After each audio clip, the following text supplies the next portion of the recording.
finally got a chance to watch The Nun 2, which is crazy. The reason this is crazy, this might be the only like Conjuring universe movie I have not seen in theaters. It's kind of sad when I think about it. I'm like, dang, I missed one. But also, to be honest, this movie is not that great.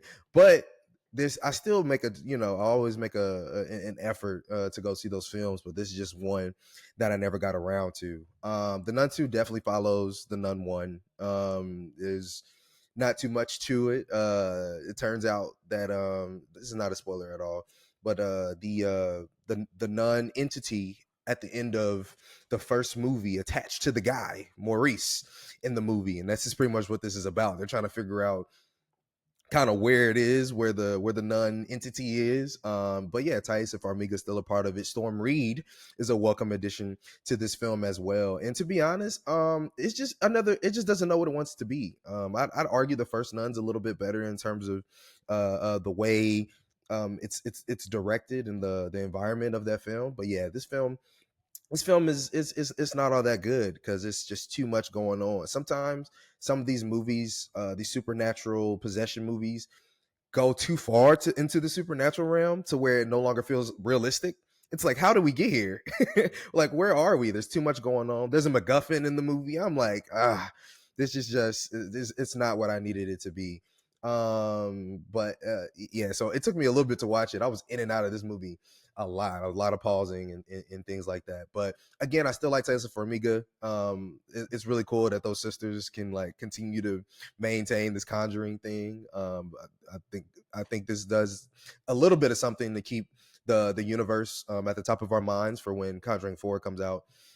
The last thing I say, I actually made a tweet about this, I think. It's also in my review on Letterboxd. But yeah, it's time to start the Nun Avengers, man. It's time. We got Immaculate.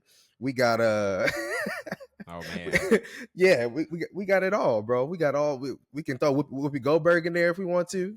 You know what I'm saying? Wow. Okay. Yeah. If we're going shit, any nun in history in films, I mean, Whoopi, she got to be a part of it with Sister Act. Damn. Yeah, Whoopi got to be a part of it, man. But yeah, it's really crazy how many nun-centered things we've got. Even though we just talked about it, I was watching the Nun. I was like, wait, we could just add this to the list. Like, it's literally the Nun, the First Omen, and Immaculate have all come out within like 6 months of each other. It's kind of insane. But yeah, we should just make a universe at this point. You know, instead of the Avengers, call it the Convent, and they'll be fighting the devil, man. I think it's a good idea. A non-Avengers movie.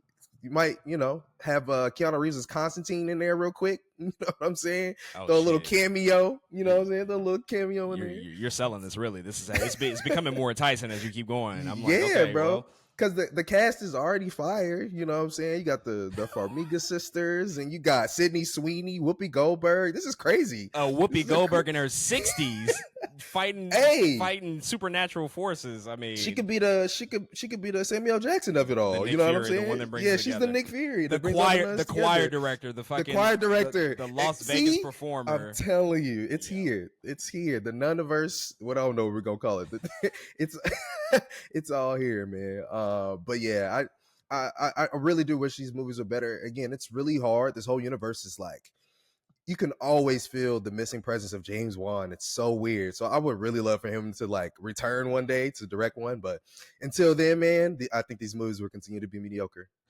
Yeah, they're on shaky ground lately. I mean, I didn't love The Conjuring 3. I still haven't checked out The Nun 2. I really didn't like the first one, so it's tough for me to get to the second one. Mm-hmm. But they've been on somewhat shaky ground for a while now. I think they've kind of lost some of that momentum that they had really in the early 2010s, when they were really kind of firing on all cylinders. And I think establishing, one of the more successful crossover universes that we've seen outside of the MCU, and they'll continue to make these. Obviously, there's more to do, and like you said, The Conjuring 4 will be coming out, and I think they're still developing a television series for Max, possibly.